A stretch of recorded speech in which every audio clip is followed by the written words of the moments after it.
Okay, magandang umaga po at live po tayo sa Joe sa Turnus Live at karangalan po namin na makaugnayan na muli ang masipag at mabait nating kapitan dito sa 89 Barangay sa katauhan ni Sir Chris Galang Sir ng Barangay Caridad. Kumusta na po kayo, Sir? Mabuti naman po, Kuya Joe. Awa po ng Diyos. Tayo po ay pinagkalooban ng malakas sa pangatawan. Magandang barangay.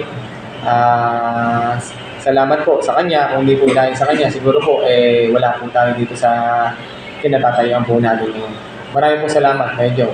Siyempre, Sir, maasa po kayo na kami, 5 lang po kaming botante pero kayo po ang aming iboboto. Salamat po. Siyempre, Sir, pagkakataon po namin, wala po kaming hangad kung hindi sana lagi po kayong papatnubayan ng Panginoong Diyos. At siyempre, Sir, kung sakali po ba, Sir, at ano po bang muli ang inaasahan sa inyo ng inyong kabarangay kung kayo po papalaring at tsak namang papalaring po kayo at patuloy kayong mamahalin dito sa Barangay Caridad. Ano po bang inaasahan nila sa inyo? Salamat po, Kuya Joe, sa inyong katanungan.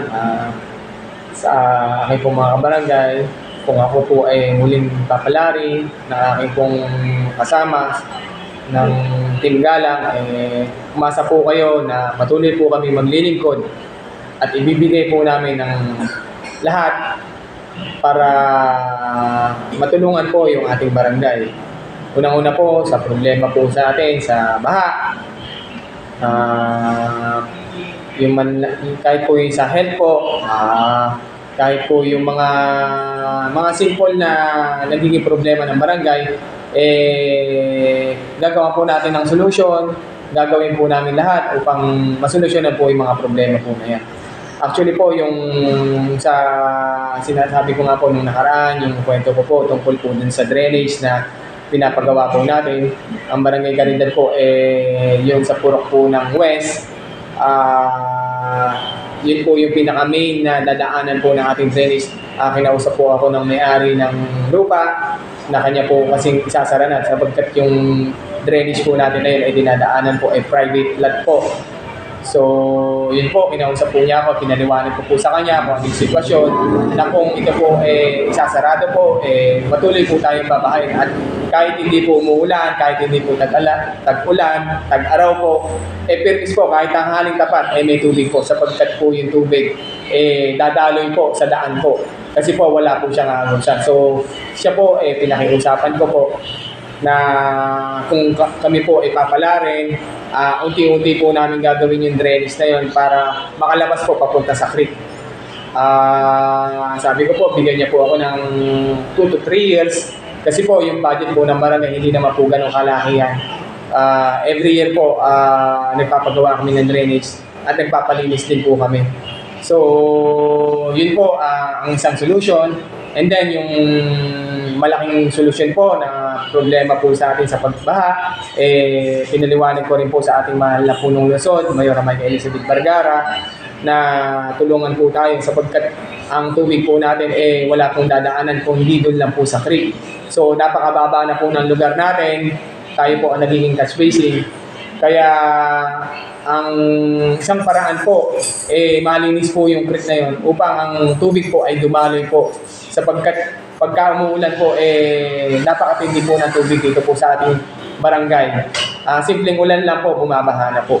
So, ayun po na umasa po kayo na gagawin ko po yung lahat ng aking makakaya. Bagamat ako po yung minsan meron po sigurong nagagawa na tulong, isa rin po kayo na sana po tumulong po sa akin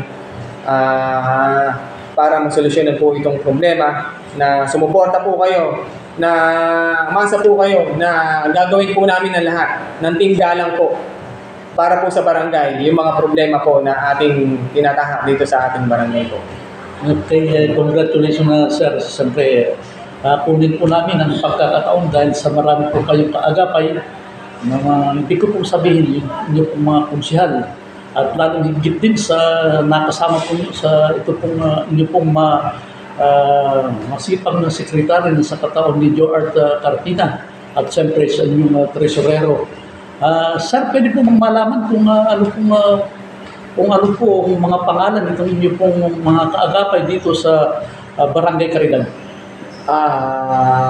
Ang mga kasama ko po sa Sanggunian, actually, ang kasama ko po dyan, ayan po kung nakikita niyo po si Jen Rito Umaya, yung consignment po namin, first counselor po namin.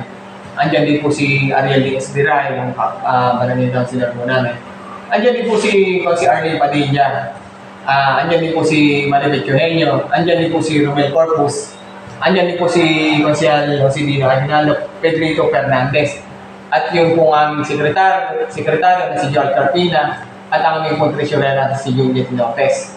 Pero po yung sa team ko po ngayon, ang kasama ko po na konsyal na lumalaban, siguro po ito po na yung pagkakataon para batiin ko po yung kanilang mga pangalan.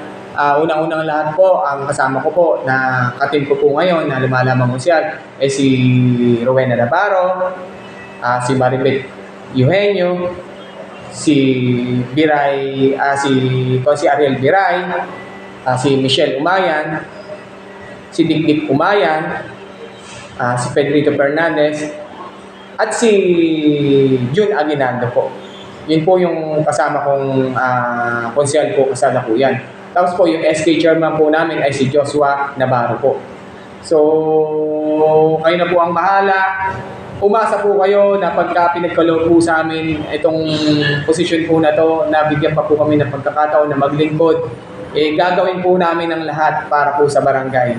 Umasa po kayo na ibibigay po namin yung best namin ng team po, ng katim ko po. At gagawin ko po lahat ng magagawa ko po. Pwede.